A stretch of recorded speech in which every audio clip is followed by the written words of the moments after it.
हमारे यहाँ सनातन धर्म नाम की एक चीज है। सनातन मतलब शाश्वत, समय से परे। धर्म का मतलब हिंदू आदि धर्म नहीं, बल्कि नियम होता है। तो वो जीवन को चलाने वाले शाश्वत नियमों की बात कर रहे थे, और ये कि हम उनके साथ कैसे तालमेल बना सकते हैं। फिलहाल चाहे आप स्कूल गए हों या ना गए हों, आप एक महान वैज्ञानिक हों या ना हों, फिर भी आप इस धरती के सभी भौतिक नियमों का पालन कर रहे हैं, हाँ या ना? वरना आप यहां बैठकर जिंदा नहीं रह सकते। तो इसी तरह से अलग प्रकार के नियम हैं जिनकी प्रकृति भौतिक नहीं है, जो आपके भीतर जीवन की प्रक्रिया को चलाते हैं। तो उन्होंने इन चीजों को पहचाना और कहा, These are the laws which govern one's life. इन नियमों से हमारा जीवन चलता है। लेकिन कुछ समय के बाद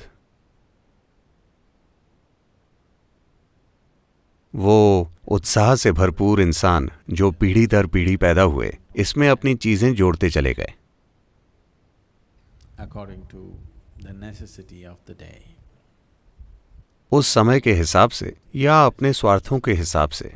अलग अलग तरीकों से ऐसा हुआ और लोगों ने कई चीजें जोड़ी।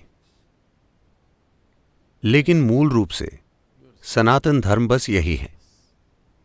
उन्होंने इन चीजों को पहचाना कि एक इंसान स्थिर नहीं रह सकता, चाहे वो कुछ भी कर ले। इंसान स्थिर नहीं रह सकता क्योंकि उसमें अपनी मौजूदा स्थिति से कुछ ज्यादा बनने की गहरी इच्छा है। आप इसे रोक नहीं सकते। आप उसे चाहे जो फिलॉसफी सिखाइए, आप इसे रोक नहीं सकते। वो जो भी है, वो अपनी मौजूदा स्थिति से कुछ ज्यादा बनना चाहता है। अगर वो थोड़ा ज्यादा हो जाए तो वो कुछ ज्यादा खोजेगा और फिर कुछ और ज्यादा। तो अगर आप इस पर ध्यान दें तो हर इंसान अचेतन रूप से असीम विस्तार की इच्छा रखता है। तो हर इंसान अचेतन तरीके से असीम प्रकृति या अनंत संभावना की खोज कर रहा है।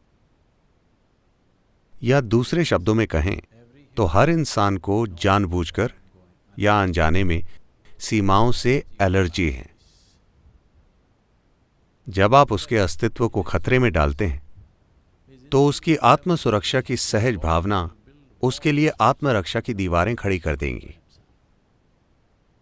किसी बाहरी खतरे के ना होने पर आत्मरक्षा की उन्हीं दीवारों को वो तुरंत ही आत्मकैद की दीवारों की तरह अनुभव करने लगता है। तो उन्होंने इसे पहचाना और कहा, हर इंसान असीम की चाहत रखता है। तो सबसे पहली चीज जो आपको करनी चाहिए, जैसे ही एक बच्चे में ठीक ठाक जागरूकता आ जाती है, सबसे पहली चीज जो आप उसके दिमाग में डालते हैं वो ये है कि उसका जीवन मुक्ति के बारे में है। बाकी सभी चीजें दूसरे नंबर पर हैं, क्योंकि आप वाकई सिर्फ एक इच्छा रखते हैं, असीम विस्तार की इच्छा। आपके अंदर कुछ ऐसा है जिसे सीमाएं पसंद नहीं हैं। तो आपको उस दिशा में बढ़ने के लिए क्या करना चाहिए? उन्होंने सरल नियम स्थापित किए। अगर आप ये और ये करेंगे तो आप स्वाभाविक रूप से उसी दिशा में जाएंगे। आप इसे धर्म नहीं कह सकते, ठीक है?